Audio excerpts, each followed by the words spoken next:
Your legacy is wherever you go. It's wherever you go. Wherever you are is where it'll be. And this isn't it, and that's okay. And it was this like understanding of like, I have been taking myself to this new level internally, this new way of experiencing life and living life.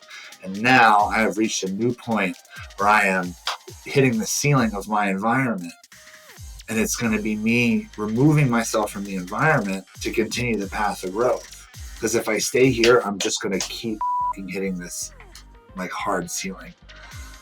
And it's going to tear me apart.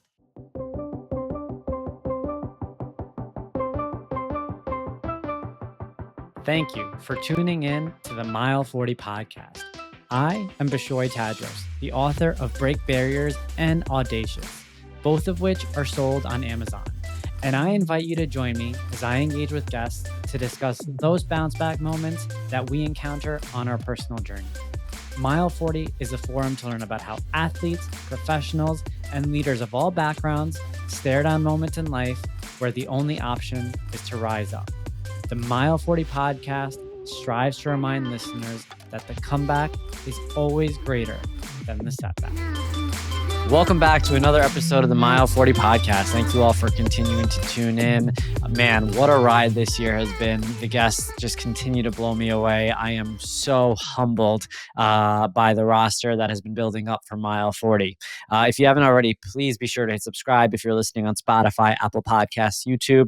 Check out the show notes. Pick up a copy of Break Barriers or Audacious. I can't tell you how happy I am every time I get to sign and send one out.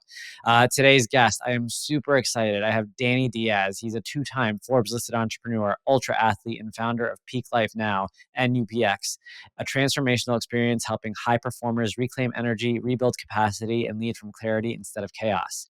After owning and operating award-winning restaurants in DC, Daniel hit a breaking point that forced him to redefine success. Today, his work blends endurance, mindset, and identity expansion to help leaders grow without burning out. He's not here to only optimize performance. He's here to rewire how people live, lead, and feel so success doesn't cost their soul.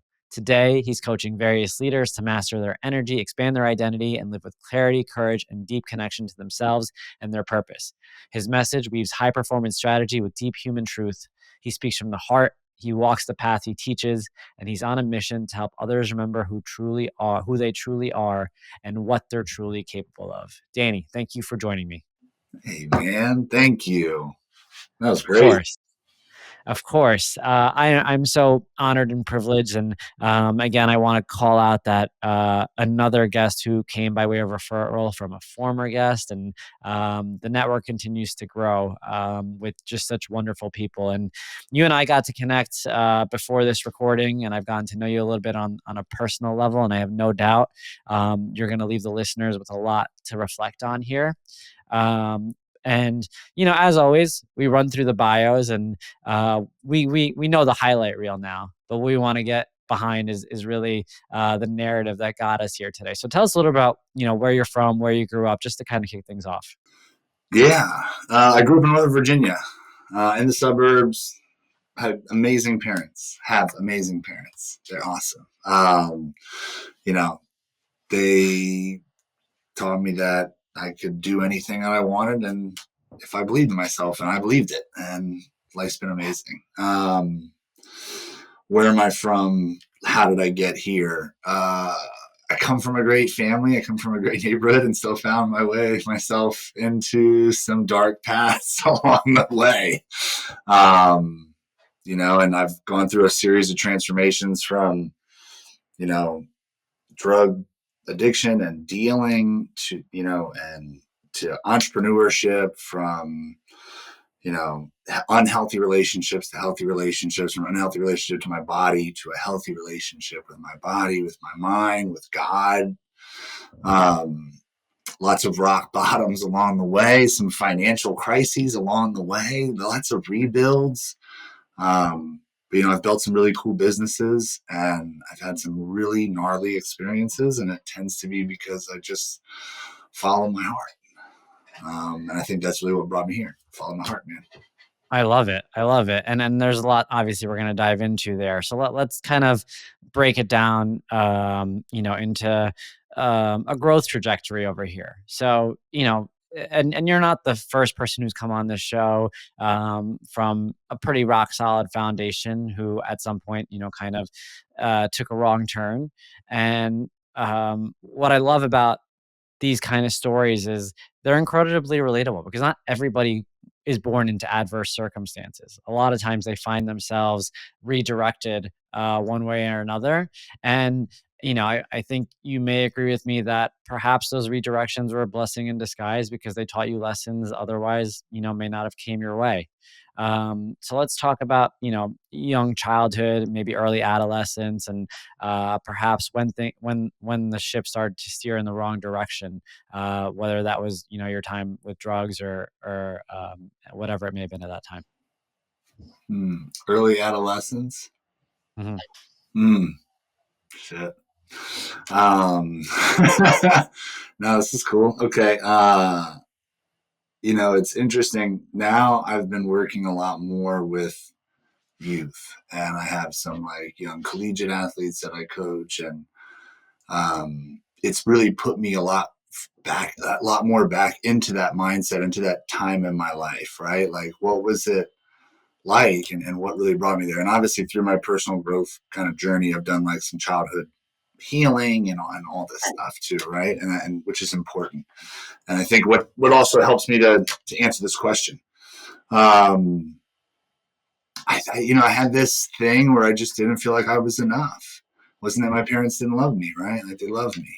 They were great. They were amazing. And but just there was some things that I just kept stacking along my way that just made me feel like I wasn't enough, and I wasn't accepted. And I think finding a path in drugs was me positioning myself to be a source for what people wanted to have, which automatically granted acceptance. It granted that I was enough, that I was like desired, that it gave me power. It gave me all kinds of things that I wanted to help myself feel safe, because I didn't know how to feel safe with all the emotions that I had and all the feelings that I had and all this stuff that was going on inside. I didn't know how to feel safe. So I found it other ways by creating this life that gave me power, gave me some kind of purpose, gave me some kind of control. It gave me all these things. So, you know, my son's a really sweet kid because I'm a really sweet guy. Huh. And I was a really sweet kid too. And I remember when I was in like 7th grade, and I just, it was like when the bullying started, I think. And like, I think it just really pushed me away. And like, there was friends I had in 7th grade that are like, some of them are still friends and they're such great people, but like, I lost connection with a lot of them because like at that point, I feel like I didn't like being bullied. I didn't like that. So like, I felt like I had to change. I had to do whatever the cool kids were going to do. So like, if they were smoking weed, I was going to smoke weed. Like, I was going to do something different. And like, I like made this decision leaving 7th grade, like going into 8th grade, I was going to like be cool or whatever. Like, I just didn't want to be bullied. Like, I didn't want it to suck. And like, what happened was all that sweet, like nice side of me kind of started to get pushed down more and more. And I was always kind of like this nice guy on the surface, but there was just more and more shit that was accumulating behind it. And I just kept pushing it down and down and down. And I talk about how interesting it is on my timeline of life, how bullying kind of like took me off of who I am, right? And it kind of created this arc of like me traveling into this lifestyle of like all this person that I'm not. And in one of my businesses, I had a business partner that was just, we just didn't really, things weren't vibing right. And I kind of feel, and I love him, and I'm not trying to talk bad, but like, I feel like there was like this level of like, almost like, like I want to say abuse is a hard word. It was just like this verbal, emotional kind of like ride that felt really shitty. Right. And like almost as if a bullying in a sense, not that he was a bully, but like almost like this thing. And it's interesting how that pressure later in life brought me back in the arc down to my through line, like brought me back to who I am. Like it started to make me shed layers of myself to bring me back to personal development and all that. So it's interesting how what took me off of like this nice, awesome kind of guy that I am, that took me off a path at a young age. You know, it was these things that I wanted, that I craved, that I just didn't have, and I wasn't taught how to have in my life. You know, how to have emotional stability and intelligence and regulation. You know, to know that it was okay to have big emotions and how to handle them. It's really cool to hear you talk about this because you called out the fact that you have a son. And I think as parents, you know, we know that our at some point our kids are gonna turn. You know, they're gonna that sweet child is gonna suppress that sweetness one way or the other, and we don't know in what direction, and we don't know what day it's gonna happen, and it's completely unpredictable. And um, the only thing we know is that it's inevitable. And and the way that you spoke to your leap from 7th to 8th grade was articulated so well. And you know, not the normal direction of this podcast, but this is really what I'm interested in now asking you is now that you reflect on yourself and that transition from 7th to 8th grade and that conscious decision, you know, to be cool. Talk to me about how you approach that now as a father, um, knowing that at some point, you know, not saying that your son's going to do the same exact things that you did, but you know, there's going to be some sort of transition. And I feel like as a parent, we're all gonna struggle with it when it happens, even if we know how it happened to us.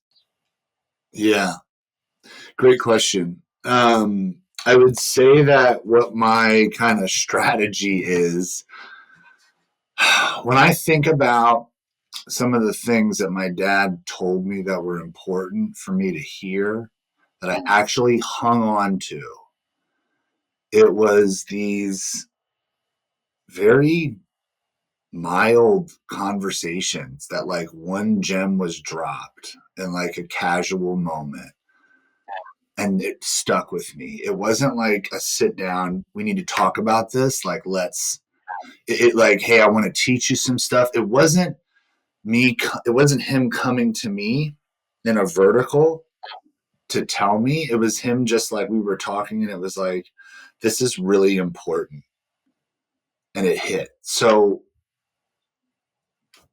what I'm doing for me is I'm going to take that experience, and then my strategy is kind of born from that. Okay, like if those are the things that really landed, these casual conversations or these little one-liners dropped, then the goal for me should be to create opportunities to have more of that. So like before we started the show, I was telling you about I did Boys Day with Roman on Saturday, and we've been doing Boys Day since he was little, since he couldn't even talk.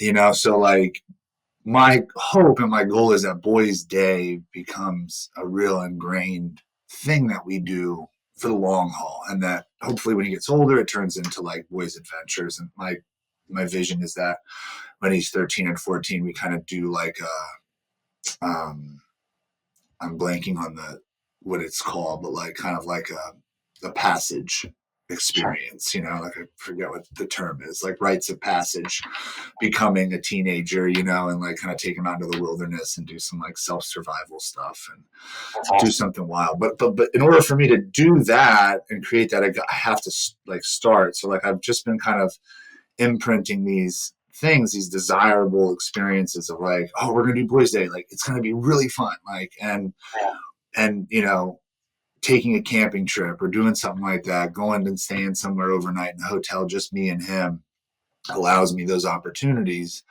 to start to talk about that. So, you know, it is, man, it's wild. Like we had our first conversation about him getting bullied like 4 weeks ago, 3 weeks ago. And it was like really weird. And it was because he's like, you know, he just turned 6. So he's basically like, we looked at him as a 5-year-old, and he's, you know, getting bullied by some 5th graders. You know, I'm like, they're calling him gay and they're calling him weird. And I'm like, I mean, obviously, who cares even if he is? But it's just weird. It's just like, what are you calling it? Like, and I asked him, I was like, and he just said it like something like it happened where it was like that came. I don't know if it was on something we were watching or something. Like I was like, you don't ever say that to anybody. And he was like, yeah, I know. He's like, some kids at school call it to me, so I know you don't say it. And I was like, what? And we tapped in, we kind of talked about it, but it was very nonchalant how it came out. And I don't think he really understands what it means. I think that he thinks it means like, what'd you do that for, or something? That was stupid, like, or that was silly, or something like that. So, but like, it's like, man, he's like, so like, we're having this conversation, and it's like, we didn't know until he just dropped it on us. So, yeah. How to prevent from that? How to how to bounce back? How to just remember that none of it's true? Like, if anybody says anything about it, it's not even really true, and that's what we should get to be asking. Like, is it true? Like, is it something that's real? And if it's not, can we let it go? So I don't know. It's the first time for me, so we'll see. Yeah, I mean, look, there is no roadmap for this stuff, but it's cool to hear you reflect on your own experience and to kind of give us that little uh, tidbit on how you're approaching it, because that's the cool thing really about podcasts in general, is that like we want to get into your head and we want to know how your head is working around these topics that none of us really have the answers to. Um, so I guess to kind of bring us back on track now, you dabbled a little bit with drugs as a youngster. You sold, and anytime I hear selling drugs, I immediately think entrepreneur, uh, naturally. But I know there must be some in between there. So tell me a little bit about life for you, high school, college years, and kind of before you dipped your toes into the business world. Yeah, I mean, I said I started selling drugs when I was like 13, and then I stopped when I was 17. I got clean and sober, and then I kind of went back to it at 20. So like there was a time period in high school where I was like partying and being wild, and I was also sober and Yeah. together. And then there was a time in college where I was sober and together, and then partying and being wild. Um, but ultimately the train ended, and I got arrested. I mean, I got arrested a bunch of times, but like I got arrested one time where it really counted, really bad, and I got really lucky with a really good lawyer, and but I still had to, still had to go to jail. I still had to, go there for a little bit, and that was a change. And it was like, all right, from this, like I can't do this anymore, and it needs to all change. And I had actually traveled the world for a year and kind of like found myself again and came back. And when I came back, I knew that I wanted to travel more. And then my buddy was like, hey, like, what do you think about opening up a food truck? Like, and we can like take it to the islands in Spain or something. And I was like, that's a great idea. I was like, travel, work, I could cook. I love to cook. It was like one of my passions, my personal passions. And that was when it was born. And I was working, and then we built this idea, and it shifted from that, like, getting in trouble enough times, like having enough close calls, like it was like, all right, like, I don't want to go to jail for 10, 15 years, like, no thanks. So that was really that shift. And, we started with a food truck and built a food truck, and that was actually my first Forbes listing was that food truck. It was really cool. What year was that? What year was the food truck launch? Yeah. 2012, we launched it. From 2011 to 2012, we built the concept, and then we launched in 2012. When you think about career aspirations before that, and when you think about, the trajectory you were headed in at that point, like to go from getting in that kind of trouble to a Forbes list, kind of not a lot of people can say that. Were you and you kind of even said it yourself, going back to childhood, your parents told you you could accomplish anything that you want to and that you firmly believe that. But did did you ever have any sort of internal conflict around what you were potentially meant to be doing here. Given the fact that your path wasn't necessarily straight leading up to that. All the time, man. Yeah. I mean, dude, like, okay, so I'm going to answer your question, but maybe on a little bit of a roundabout answer. Sure. Okay. So I think to answer your question simply, yes. And like, still get curious. So like, it's funny. I was having a conversation with my buddy the other day, who I hadn't talked to in years. And we've known each other for like 25 years or something. And like, I hadn't talked to him in years. We have this conversation, and I'm telling him about all the stuff that's happening in life. And like recently, I've gotten off of social media for the most part. Like I'm slowly starting to dip my toe back in it, change my whole relationship with it. It no longer has hold on me. It's interesting. I feel like I've been living life in the social media land for a long time. So like, this is interesting. All these things are shifting in how I want to lead my business moving forward. I partnered with a company and we're doing really cool stuff with real estate agents. I'm kind of like in this really interesting space of like being able to create more resources to fund more of the projects that I want to do in the world of personal development. And, it's all just this big shift. Like, and he says to me, he's like, dude, I swear, man, every like 8 or 9 years or something, you have this like really cool change. Like you go this whole different route. I swear. It's like ever since I've known you, it's always, and I sat and I thought about it. He was right. Every 7 years. And like every 7 years, I feel like that's like a thing, right? But it was real. And, it's like from 2003 to 2010, I got really heavy in the game.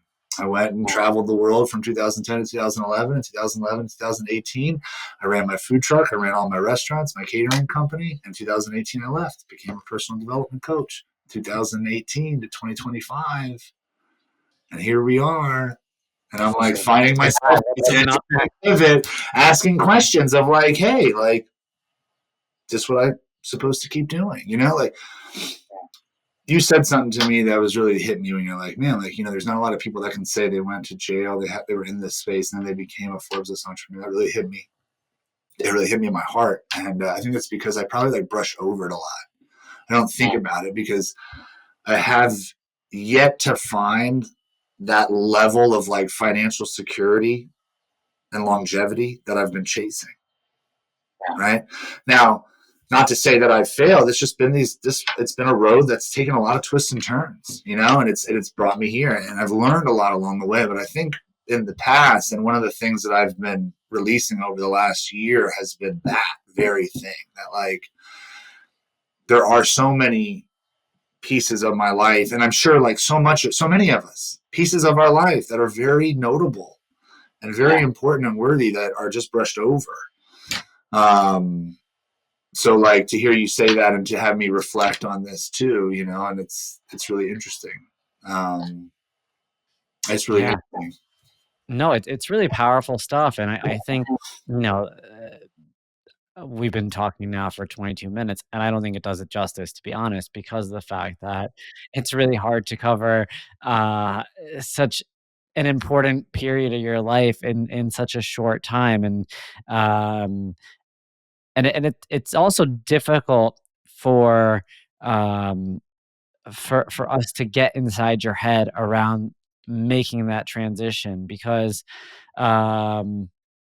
a lot of switches have to go off essentially, right? Like a lot of switches have to go off, and the switches start with I can't be where I am right now. I need to be somewhere else. I need to figure out where that place is. I don't know who to really go to for help when it comes to getting to that place. And another thing is, you called out financial security. It's also understanding, what the purpose is behind what it is that you're doing. Is it simply to make money quick, or is it, to make money more sustainably for a longer period of time? Or is it just to have a good time in a safer way? Uh, which is also fine. I mean, nothing wrong with a free spirit when it comes to that as well. So, when I think about all those switches and how they must have come together, that's what impresses me the most when I think about that time period for you, because it's quite a 180 that you need to pull. And for the purposes of the show, was that period um, perhaps your bottoming out moment, if you will, or is there more that came about later? Which period, Biden? Which period? When you were arrested, after dealing, and then, prior to taking a leap into entrepreneurship. Yeah, that was a definite. That sucked. Yeah, that was definitely a huge turning point for sure. Yeah. Um, yeah, I'd say that one, and just some of the moments where building a business and it going well, and then all the then the bottom falling out or something like that. Like, there's been a couple moments of that where the numbers went deep in the wrong direction, and it was scary. And like those moments in life, ooh man, they get Well, scary. we're gonna go. Let's go there. But before we close the chapter on the earlier period, let me ask you: when you think about, was I correct? When I kind of made the inference that drug dealer, onto entrepreneur, was the skill set there? Did you feel like that was going to be the path regardless? Yeah, I think so, man. I mean, I think that's how it is. For so many of us too. Yeah, so 100%.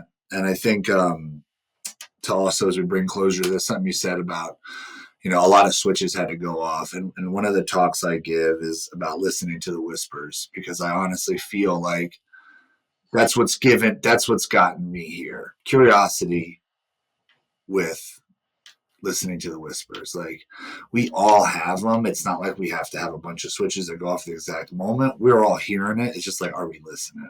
Like, most of us will get a thing that's like, man, I should really start doing this, or like, this really doesn't feel good, or maybe I should consider looking at this, thing in my life that I don't feel is right. And I think it's normal. I think a lot of us are afraid to take risks and go after it, but that's maybe been my gift, maybe, or something that's been given to me that I don't even know, is I'll blindly follow my whisper and with curiosity, and, and just, you know, follow into it and say, all right, well, let's go. And I think that's what's allowed me to have transition, transition, transition.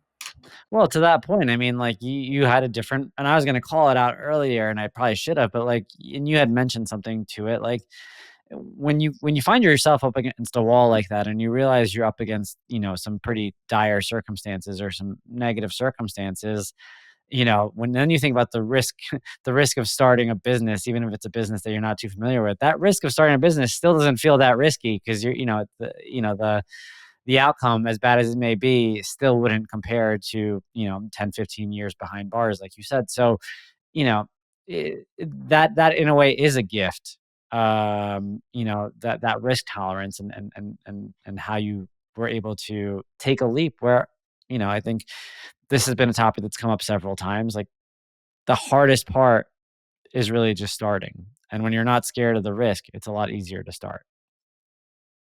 Yeah. And so Yeah. I that's tell my son that all the time when he's trying to do something fun. They're like, he's been jumping in the pool lately, and it's like ice cold water. It's not going to do it. It's like, oh, it's so hard. I'm like, it's only hard right now. It's not hard after you jump. Then it's easy.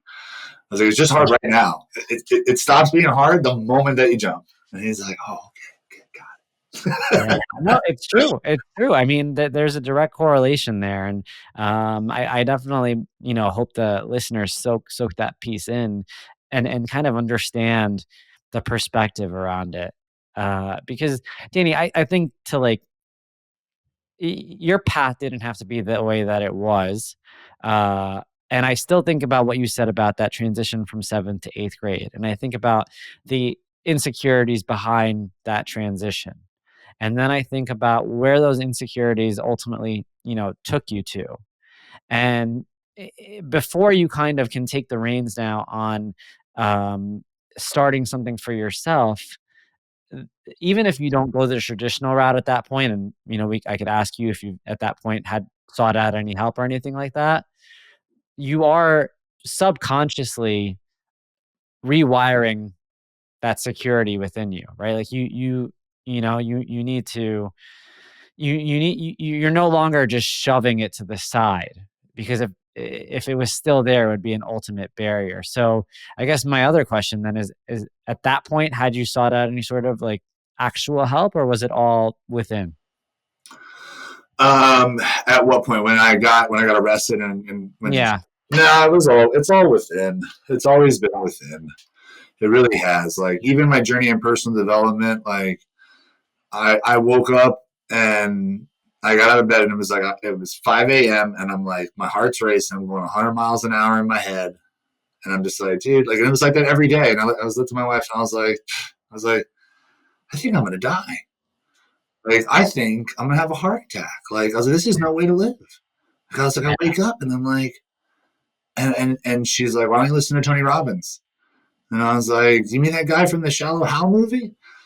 And that was all I knew. That was all I knew of him. And she's like, yeah, she's like that guy. And I started listening to him, and that was the journey. And that was when it began. It started making sense. I started listening to him for 5 or 6 hours a day, every single day, Monday through Saturday, and it just started to reprogram my mind. And 2, 3 years later, I left my business.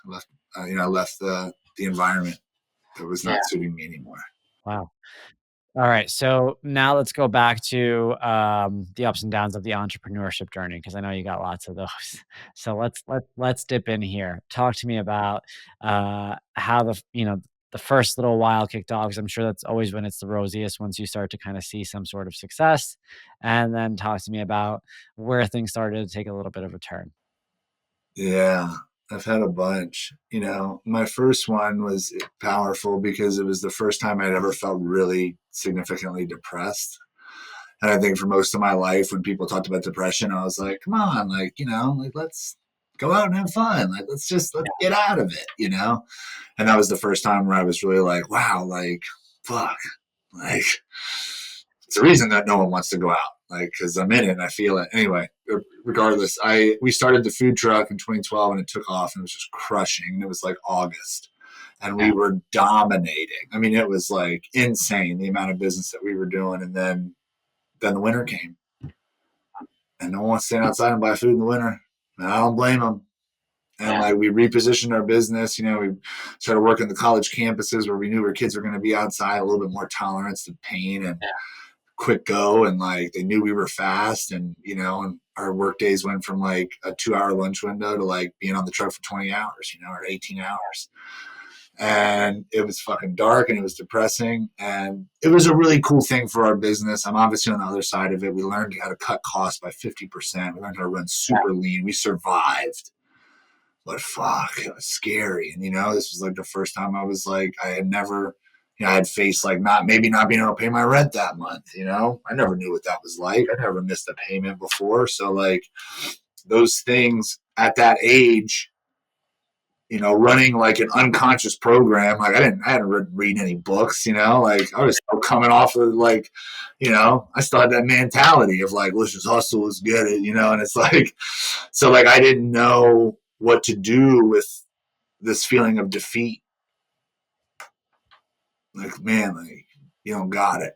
I'm like, you ain't gonna go back and sell drugs. Like, what are you gonna do? Like it ain't work. So just like really, it was an identity like challenging experience, and we got through it. We changed. It was obviously incredible. The next things that we hit that made it go real dark were hiccups in our growth spurts and our jumps forward. And I would say that's probably consistent if I were to zoom out on my entrepreneurial journey in the other areas that I've worked, between restaurateuring and coaching, and like, and even speaking a little. It's just like there's some patterns that I've seen as an impressionable entrepreneur that if you jump too fast, too far, you're always trying to leap, which I think our culture and society right now are just pushing as fast as possible, go as fast as possible. It chokes us up and it breaks us down, and it creates for bigger waves on the journey. I'm not saying that you can't go fast. I'm not saying there aren't corners to cut, but I think right now, what we're facing, especially in the coaching industry, I had to like, part of my thing in social media was also taking a little bit of a step back from the coaching industry because I just felt like not my work, but the environment that I felt was Yeah. existing on social media, you know, Yeah. and because I feel like it's all about like these quick leaps. Like you gotta hurry. And I think what's happening is there's just a bunch of people out there that are broke, that are trying their damnedest to get their business going, that are needing to sell, that are needing to like help and help and sort and do things for people. And like it's just this really uncomfortable feast and famine energy that I think lives amongst a lot of people. And it's because it's almost like jump and build your wings on the way down is just the new mantra. And it's like, why would you do anything else? Like, why would you like work, make money, build a nest egg, invest in your business, take the route of like having resources funneled, all that stuff? There's a lot of people I think out there that are just like building a business, but needing to pay rent all at the same time, and I know that I did that, and it's a fucking chokehold. And it's like, and you can get ahead, and like, don't get me wrong, like I've had great success in my business. Like, it's not like I've always floundered. I've had great success, and we've put ourselves in difficult situations too, right? Like for 4 years, we're running like my wife is in her art business and it's a startup, and it's like, that's a big, long startup as an artist.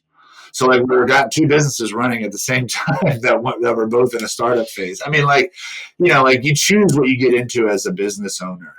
And I think as you can recognize that, and also, I think if anybody's listening as a business owner that resonates with what I just said, feeling like they're on a chokehold, feeling like it's feast and famine, feeling like they have to sell to survive, then, I urge you to like, you find some bridges. Find some ways to like give yourself some relief so that you can do your work and be who you are and this powerful like human that's of service without like this hook that's in you to like make sure that you're doing your work, make sure that you're living your purpose. Like hurry. I think it just, I don't know, it's like two different things that don't go together. Hey, Mile40 fam. I get asked a lot about my training programs and how I set myself up for success to cross finish lines all over the world. Well, I'm going to let you in on a secret. Recovery is half the battle. And in order to get that recovery, I rely on clean sources of protein. That's why my go-to protein shake is OWYN. Only what you need. I have one after every single workout. 100% vegan and plant-based, OWYN's plant-based shakes use a multi-source protein blend of pea, pumpkin seed, and flax seeds to include all essential amino acids to promote optimal daily health. Uncompromised taste. OWYN brings together the essential elements of advanced nutrition, amazingly clean ingredients, functional superiority, and uncompromised taste.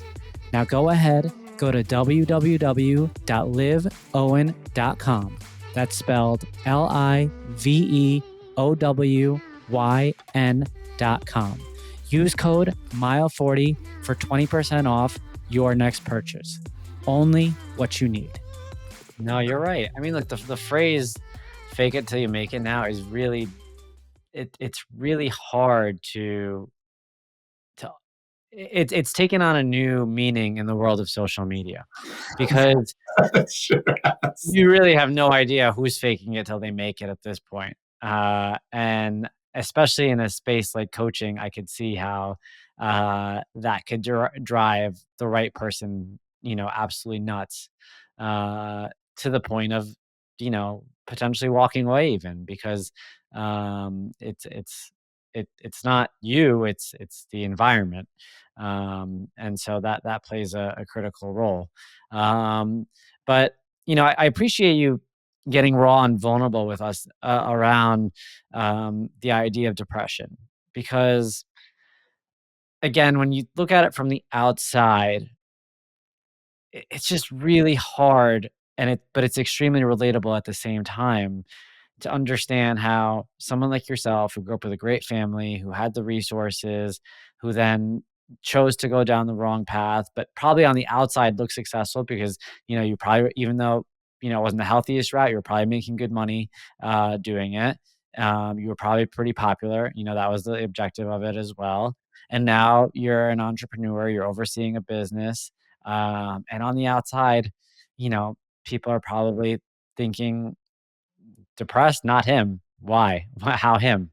And so, what you're speaking to is the fact that A, don't judge a book by its cover, but B, it could happen to the best of us. And I think that's really important as well to kind of take away from this. And I think one of the important kind of takeaways from this is given where you were and your realization of the darkness of that moment, um, and you mentioned, the Tony Robbins, and you mentioned, was your wife at that point?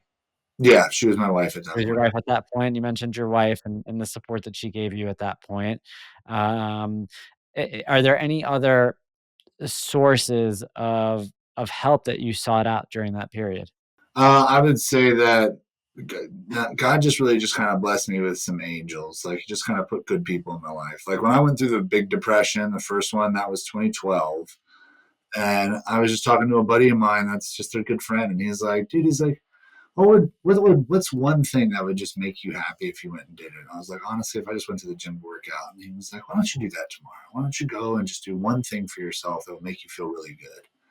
And I was like, yeah, it's a good idea. And I went and did that. And then the next day I did it again. And the next day, and literally within like a week, I felt so much better. And I was like, damn, dude, like, thank God you told me to do that one little thing, And like, I think I've been blessed that way where I've had good friends and good connections and maintain good relationships. And that's how it is now. Like, someone asked me recently about, who's my coach, who's my mentor. And right now I don't have a coach, but I do have a Fox Den.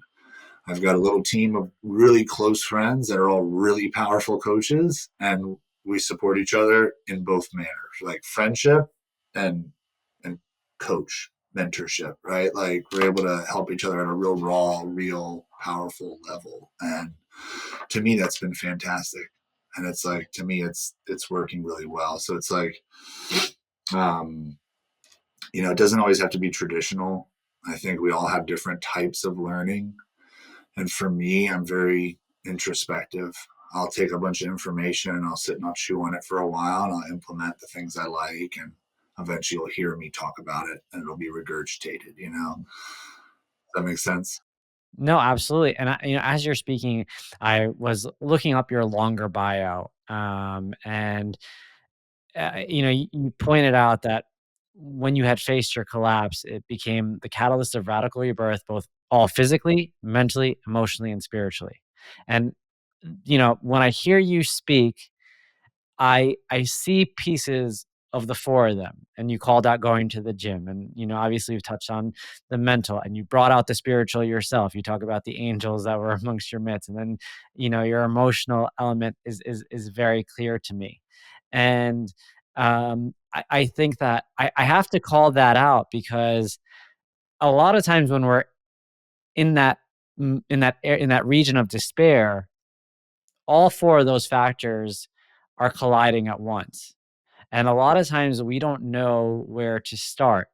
And I think, the example that you used about, speaking to your friend and saying you just want to go to the gym. And, you know, I don't know that at that point you could see past the gym and, if the gym was, um, you know, if it was signifying something greater. But to me, from what I hear from that is that, um, when you find yourself in that rut, it's really important to get one small win. And whether that win is physical, emotional, spiritual, right? And in my experience, and it sounds like in your experience, it sounds like a lot also starts with the physical. Because once you get your body moving, a lot can go from there. Oh yeah. Yeah. Yeah. 100%, man. And like, I think what tied it all together for me on my journey was becoming the ultra athlete, like at 37, or 38 years old. Um, 37 years old. Yeah. You know, I had lost the ability to walk for like 90 days, and that was the real breaking point. That was probably one of my biggest bottoms, I would say. And most recent, you know, more recent bottoms was that. Because that just, I mean, being that immobile, that it just sucked. It was emasculating, it was embarrassing, it was hard. And coming back from that and like going through the first ultra, you know, I mean, this is Mile40, right? Like we're talking about long distance. What happens? Like, I think that's what it is. All these pieces collide. I think in the ultra experience, you get to feel your body work as a unit, and you also get to feel your body work by your soul pulling you across the finish line, or by your body pulling you across the finish line, or by your heart, or by your mind. And sometimes it's just one of those pieces working at a time. And, you know, I think that journey, that step, it's probably given me so much time to self-reflect over the past 5 years, so much time to tie so many strings together, to pull all this stuff. I mean, all this stuff I'm talking to you about, it's clear to me and easy to talk about it because it's all been worked through for so long. And I would say so much time on trail is dedicated to that.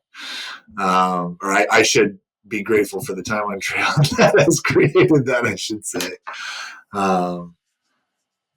Yeah, I don't know. Sorry, I think I lost track of where I was going with that. No, it's okay. It's okay. No, I mean, I don't blame you, because as you were speaking, like you got my mind moving in so many different directions. But I want to make sure we don't overlook this. You talk about that period where you were immobile, and you couldn't walk for 90 days. Can you just give us a little bit more insight into what led to that? In 2007, I woke up with like 2 herniated discs. So I woke up in the morning, I couldn't really walk, and I was like, ugh, I felt so weird. I had no idea what it was. No idea. It just must have came out of my sleep. So like I just woke, it was just weird. And then like by the middle of the day, I'm like, I can't barely move. And I get to the chiropractor and he takes a scan. And we, you know, I figure out everything that's going on. Begins this journey. And so I go through some decompression, get my spine straightened out, and things are decent. And it's like good and bad moving forward from that point. Sometimes I'm strong, sometimes it's very fragile and weak. And that went on all the way until, you know, 20, what, 2020, 2020, 2019. So, you know, 12 years of like on and off sciatic pain, you know, like bouts of like having like a spasm in my back where like everything locked up, and I'm like, then I can't really move for like 4 or 5 days. But it was just this thing that was so normalized, you know, like, oh, and especially guys, like between guys at, you know, 28, 30 years old, 31, it's like, oh, sciatic, oh, I got that too. So it just was this thing that just went unchecked. Like, all right, well, it's just normal. And I guess that's just life. Like, I guess 2 or 3 times a year, I'm going to sneeze the wrong way. And I'm like, ah! And like my back's going to go out. And like, that'll just be how life is. And then in 2019, it got really bad. And it just started to locking into place. The pelvic was turning the wrong way. It was like twisting, or it was tilting, and it was twisting the spine, and it was like starting to lock. And things were starting to harden around it. And one day it did, and I couldn't break it free. I kind of like stood up. I was kind of like my body went like this.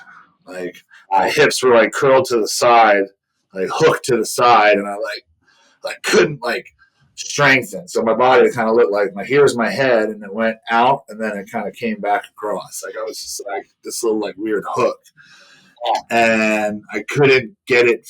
I couldn't break free. And eventually the pain and everything got so bad that I couldn't move, and I was down. And we kind of set up a little spot for me on the ground floor of our townhouse that had a nice hard like carpeted floor, that laying on that would help to kind of alleviate the back pain. And like, you know, but it was bad. It got to the point like, you know, it's hard to go to the bathroom. Like, had some issues with that, you know. And then there was times where like the swelling would go down, and I could get to my feet, but it would a few hours, and then it was like it just kept taking me out. So like the last, I was on the ground for about 90 days of the last 110 of 2019. And when I got to my feet, and I just made a new promise to myself, and then it was different.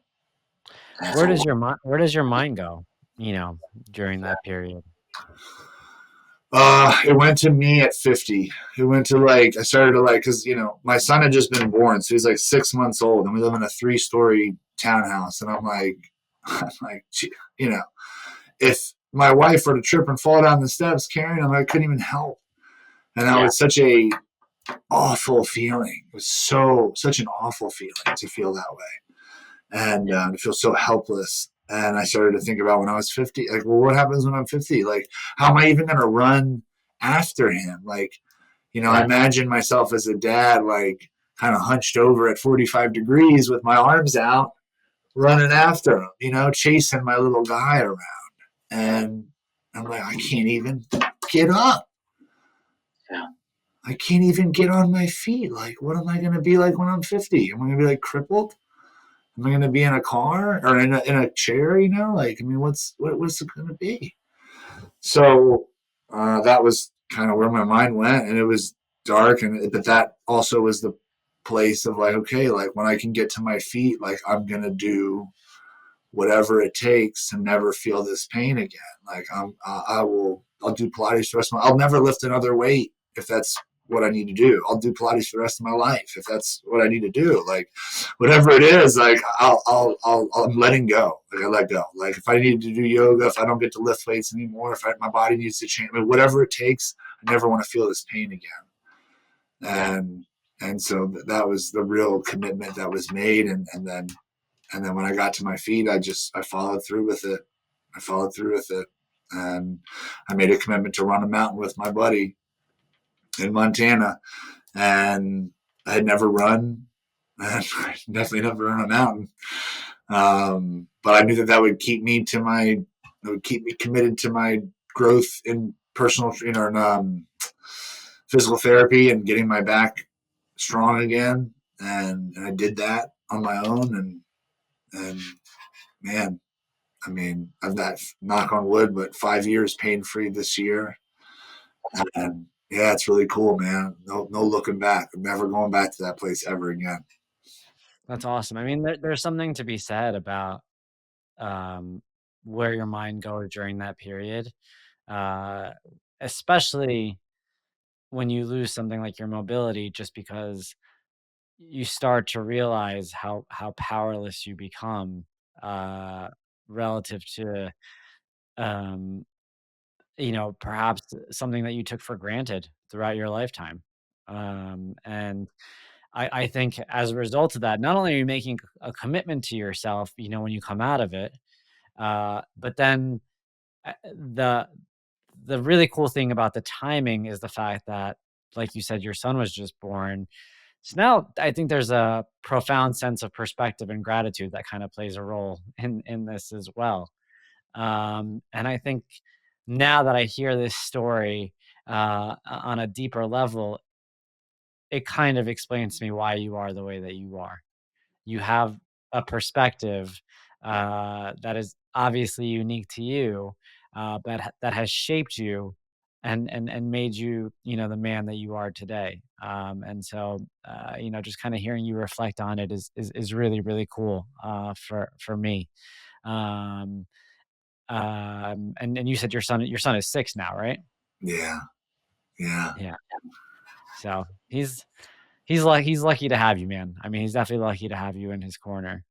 Um, so talk to me, as we kind of round things out here. Um, we talked about your entrepreneurial journey and we kind of whizzed through it, right? Like you've obviously been successful there and you were working as a restaurateur and you've succeeded on that front too. Talk to me about when you started to kind of take a shift away from that into the world of coaching. Yeah. So again, to kind of like go back to that following the whispers, I was in my business and I was going hard. And in 2017, I got this little whisper in November that was like, maybe you're not supposed to be here anymore. So in 2015, I got into personal development. That was when Like I was when I had the conversation with my wife, started listening to Tony Robbins.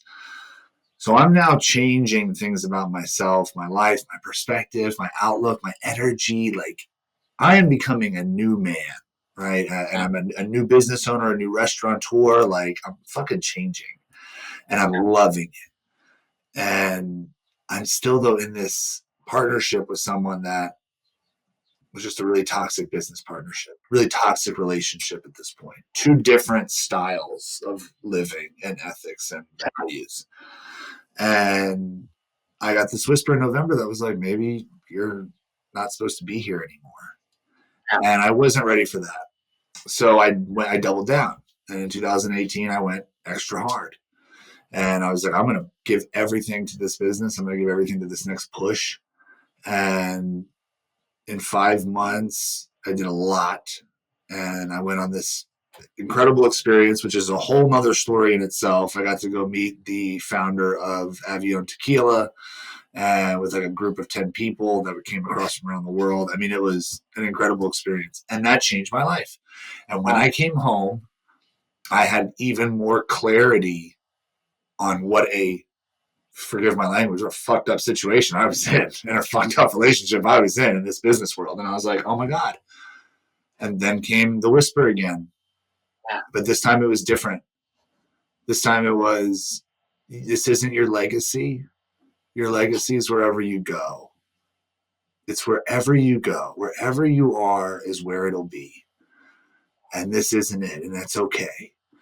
And it was this like understanding of like, I have been taking myself to this new level internally, this new way of experiencing life and living life. And now I have reached a new point where I am hitting the ceiling of my environment. And it's going to be me removing myself from the environment to continue the path of growth. Because if I stay here, I'm just going to keep fucking hitting this like hard ceiling. And it's going to tear me apart. And so those two things together were like, okay. So like when I left my business, I had no plans on necessarily starting a life coaching business. I was just deep in my personal development. I was deep in my faith. My plan leaving was like, what's your plan? And I'm like, I'm gonna drop this like 1,000-pound bag of stress and anxiety I'm carrying. I'm gonna reconnect to myself, my power. I was like, I'm gonna let the universe bring me what it's supposed to bring me. And when I like this started in May, I finalized my exit in June, and a week later, my wife gets a call from her friend that she hasn't talked to in forever, who works for Tony Robbins, who's got a free ticket to his event, wants to know if she wants it. So she gives it to me. And I go to this event and I have this incredible life-changing experience. It leads me to a cool couple of groups of relationships that lead me to getting my certification in NLP. And this is now September. So we've gone from June to September. And I'm in that time frame, I started having people reach out to me because this is before Facebook and Instagram were what they are being used for today. So I had been posting personal development, like little quips and quotes and stuff for like 2 years. But now I've left the business. People are asking all these questions, and now I've got people that are reaching out that want to start meeting. I'm meeting with people regularly to help with different things. One person wanted help with his weight and his health. Another person wanted help with his emotions and his mindset. Another person wanted help with his business. Another person wanted help with his restaurant. And I have all the time in the world. So I'm just like giving it to them. So I'm just like, this is great. Like, absolutely, this is so much fun. And then all this stuff starts happening. I get my certification in NLP. I'm in a room with 80 coaches for 6 days for 14, 15 hours a day. And they're like, hey, pal, guess what? You're a coach. You've been doing it for 3 months. There's just no one's paying you, and you haven't announced that this is what you do. You spend a whole week here learning a skill set that's going to help you transform people's lives. Like, maybe it's time for you to announce that this is what you're going to do. And I was like, you're fucking right. I love that. You know what's really cool as I hear you speak? Well, two things. Throughout this entire journey, I haven't felt a single bit of imposter syndrome. Maybe it existed, and most likely it did, but it hasn't been projected. And I didn't feel like Thanks, man. As a dealer, didn't feel like you were an imposter. As an entrepreneur, I didn't feel like you were as an imposter. And as a life coach, I didn't feel like you were an imposter either. I felt like, to your point, like you were where you were meant to be when you were meant to be there. And with each part of the journey, you learned a lesson. And, ironically, you're a really cool dude. But the ironic part of it is that this all started by that transition from 7th to 8th grade, where you felt like in order to be cool, like you had to be part of the pack and do what the other kids were doing. And it's funny because as you get older, you realize that in order to be cool now, you need to distinguish yourself from the pack that you spent, several years like fighting to be a part of. And you know, that's the true way to be cool, once you're old. And it's funny because, it's probably a lesson that we've heard so much as children about, like, don't be a follower, like, do the right thing even if other people aren't doing the right thing.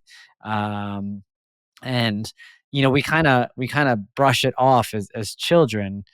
And now that we're parents, we're probably going to be having the same conversation with our kids one day around like, hey, like, just 'cause everyone's doing it doesn't mean it's a good idea. And if you really want to be cool, you need to, uh, stand out by essentially distinguishing yourself and letting your path be what it is. So I see all that through hearing you speak, and it's really, really cool to kind of like think about it coming full circle in that respect and how you went about it.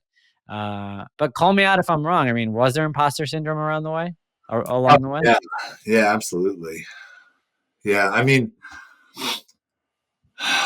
and I think for me, if I'm looking back at it, I don't know if it was as much imposter syndrome as much as it was my conflict internally with not feeling like I was enough and then I had the need to be accepted.